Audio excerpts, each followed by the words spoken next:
कृष्णा खंडेलवाल साहित्यिक धरातल पर सही मायनों में साहित्य शिरोमणि थी। बरेली में कृष्णा खंडेलवाल कनक स्मृति साहित्यिक समिति के तत्वाधान में कृष्णा खंडेलवाल कनक की पुण्य स्मृति के अवसर पर काव्य संध्या एवं विचार गोष्ठी का आयोजन संस्था मुख्यालय गंगापुर के सभागार में किया गया। आज रिश्तों की दरारें बन गई हैं खाइयां। आज रिश्तों की दरारें बन गई हैं खाइयां। अपनी किस्मत में लिखी हैं गजल मैंने यही पढ़ी। और ये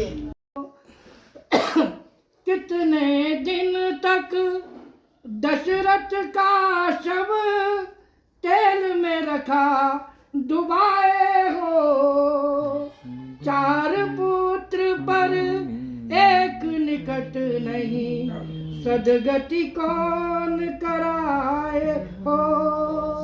मृत्यु तो है ध्रुव सत्य, हमें हर मृतक यही समझाए हो। जीवन के इस महादर्शन से मुख नहीं मोड़ा जाए हो। चल रहा है, बहुत सुंदर, आदमी का चल रहा है, बहुत अच्छा था, बहुत अच्छा। आज बैठे सोचते हैं राम प्रकाश जी, जिंदगी से क्या मिला। उम्र भर पाषाण पूजे, बंदगी से क्या मिला। ये क्या चलन अब हो गया, इंसान बौना हो गया। अब तो हाथों की पकड़ से गगन ऊंचा हो गया। तकदीर में जो है नहीं तो फिर किसी से क्या गिला।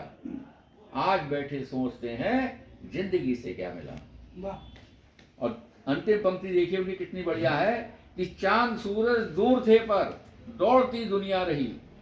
अनुभवों के बाण हर पल छोड़ती दुनिया रही। और जोर सबने ही लगाया, वो कहां दिल भर हेला। आज बैठे सोचते हैं जिंदगी से क्या मिला। उम्र भर पाषाण पूजे, बंदगी से क्या मिला। तो ऐसी अद्भुत रचना कृष्णा खंडेलवाल जी ने लिखी है। हम लोग उनको पुनः स्मरण कर रहे हैं, उनका बड़े आदर मान सम्मान के साथ, और आमंत्रित कर रहे हैं अपने बरेली के सुप्रसिद्ध साहित्यकार आदरणीय श्री रणधीर प्रसाद गौड़ साहब। पकड़ हूँ लिखने में जो माहिर हो, उस तरह का संवाददाता एक लड़का उमेश शर्मा था बदायूं का, उसको नियुक्त किया था कि इन सबके साहित्य से हमें अवगत कराओ, जो व्यस्तता अखबार में बहुत ज्यादा होती है। तो उसमें थी और इनके सबके साहित्य को पढ़ा और यथा समय जब उसकी समय लगा या स्थान उपलब्ध हुआ तो उसका प्रकाशन भी किया। और इन सबको किसी न किसी रूप में इनके साहित्य से, कृष्णा जी के साहित्य की सबसे विशेषता ये थी कि उसमें विविधता बहुत ज्यादा। आप व्यंग ले लीजिए, और सही पूछा जाए तो उनके साहित्य का जन्म तो पीड़ा से, और वही बात सामने आती, वियोगी होगा पहला कभी आह से उपजा होगा, जैसा भी आपने कहा। और इनके निज जीवन में झांकने पर भी ये मालूम होता, कृष्णा दीदी के निज जीवन में झांकने का अवसर तो मुझे भाई साहब के संपर्क में आने के बाद मिला कि उनका साहित्य, जो जिस साहित्य पर उन्होंने विशेष रूप से सृजन किया, वो पीड़ा से उपजा हुआ है। और मैं समझता हूँ बहुत दिल को छूने वाला। अभी आपने एक जो अपनी कविता जो उनकी आपने पढ़ी थी अभी, उसमें यही चीज दर्शाती है। यहाँ की साधक